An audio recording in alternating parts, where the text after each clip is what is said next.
और मार्गदर्शन दिया था। उन्होंने उस समय जब समाज में बहुत ज्यादा भेदभाव, छुआछूत और जातिगत कुरीतियां भरी हुई थी, उस समय उन्होंने कोई उनका साथ नहीं दिया था, फिर भी निर्भीक होकर विरोध करने का काम किया था। उन्होंने अपने दोहों के माध्यम से और अपने वचनों से समाज को जगाने का भी प्रयास किया था। उनके दोहों में से कुछ दोहा मैं आपको बताना चाहूंगी, सुनाना चाहूंगी। उन्होंने कहा था कि ब्राह्मण मत पूजिए जो होवे गुणहीन, पूजिए चरण चंडाल के जो होवे गुण प्रवीण। इसका अर्थ यह होता है कि यदि कोई ऊंची जाति से भी आता हो, किसी भी धर्म का व्यक्ति हो, अगर उसमें कोई गुण नहीं है तो आप उनकी पूजा मत करिए।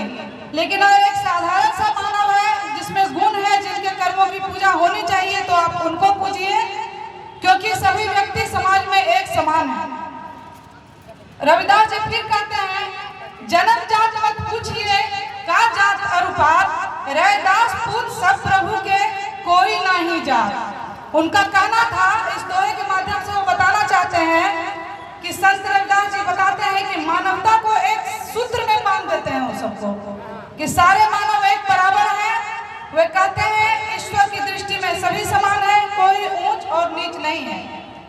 हमारे संत रविदास जी ने एक बेगमपुरा का सपना देखा था। बेगमपुरा के बारे में हर लोगों को जानकारी नहीं है। उनका सपना था कि समाज एक ऐसा समाज बने जहां कोई भी भूखा ना हो, कोई किसी से किसी को डर ना हो, और किसी भी तरह के समाज में जातिगत भेदभाव ना हो। इसी तरह का समाज वो बनाना चाहते थे। तो साथियों, और डॉक्टर भीमराव अंबेडकर जी भी उनके इस कथन से, उनके इस विचार से सहमत थे। उनका कहना था कि हम ऐसे धर्म को नहीं मानेंगे जहां जातिगत भेदभाव और छुआछूत माना जाता है। हमें ऐसे धर्म को मानना चाहिए जो धर्म आपको समानता, बंधुत्व का पाठ पढ़ाए और हर किसी को एक समान समझने का काम करता हो। इसीलिए साथियों, मैं आप लोगों को आज संत रविदास जी के नक्शे कदम पर चलने का, उनके विचारों को अपने जीवन में उतारने का और उनका जो सपना था, उनके सपना को आगे बढ़ाने का कार्य करने के लिए लोगों को जागरूक करने आई हूँ, आप लोगों को संदेश देने आई हूँ। मैं आप लोगों को एक बात और बताना चाहती हूँ। मैं रविदास समाज की बेटी हूँ।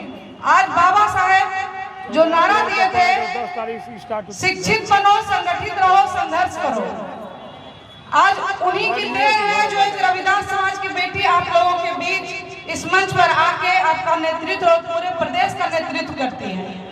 मैं अपने माध्यम से आप लोगों को बताना चाहूंगी, खास करके माता और बहनों से कहना चाहूंगी, बेटा को भी पढ़ाइए, साथ में हम लोगों को देखिए कि आज हमारे माता पिता ने हमारे पढ़ाने का काम किया, शिक्षित करने का काम किया, तो आज मैं आप लोगों के बीच आके आपको जागरूक करने का काम कर रही हूँ, आपके सभी सुख दुख में साथ देने का काम कर रही हूँ, और जो भी लड़ाई लड़नी हो रही है अपने समाज के लिए, मैं लड़ने का काम कर रही हूँ। मैं चाहती हूँ, मेरा भी सपना है कि आज हमारे समाज की जो छोटी छोटी बच्चियां यहाँ मंच में नजर आ रही हैं, बच्चे यहाँ मंच में नजर आ रहे हैं, वो भी एक समय आए जो सारे सिस्टम में, सारे तंत्र में सहभागी बने और अपना योगदान देने का काम करें।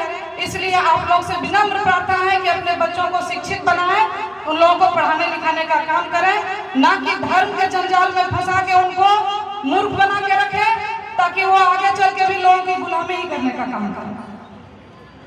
साथियों, मैं आप लोग को एक सूचना देने भी आई हूँ। हम लोगों ने पूरे प्रदेश लेवल पे एक संगठन बनाया है। उस संगठन का नाम है रविदास अधिकार मंच, और हम लोग प्रदेश लेवल पे जाके हर पंचायत, हर जिला में जा जाके लोगों से मिलने का काम कर रहे हैं। ये रविदास समाज के लिए मंच बना है।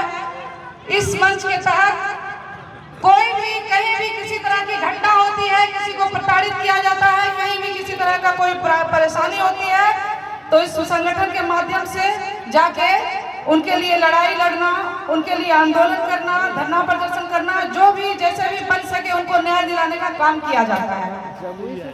इस संगठन से आप लोगों से प्रार्थना करने आई हूँ कि आप लोग जितने भी प्रदेश में छोटे छोटे संगठन बंटे हुए हैं, विभाजित हैं, छोटा छोटा होकर विभाजित होकर काम करने से अच्छा है एक बड़े मंच पे हम लोग एक बड़े संगठन का निर्माण करें और उसमें हम लोग एकजुट हो और हम लोग अपनी ताकत को दिखाने का काम करें। हम लोगों का क्या ताकत है, हमारी एकता में ही पहले हम लोग जानते हैं, अपनी संख्या दिखाने का काम करें। आप लोगों को मैं निमंत्रण देने आई हूँ 28 फरवरी को। मेरे जितने भी माताएं बहनें भाई बंधु हैं, आप लोग अच्छे से सुन लीजिए। 28 फरवरी को पटना के रविंद्र भवन में रविदास अधिकार मंच के माध्यम से एक बहुत बड़ा भव्य संत शिरोमणि रविदास जी की जयंती भव्य तरीके से मनाई जाएगी। आप लोग से प्रार्थना है कि 28 फरवरी को सब आएं और अपनी एकता और ताकत का परिचय दें और इस कार्यक्रम को सफल बनाएं। इसी बात के साथ मैं अपनी वाणी को विराम देती हूँ। जय भीम, जय नमो बुद्धाय, जय संत गुरु रविदास।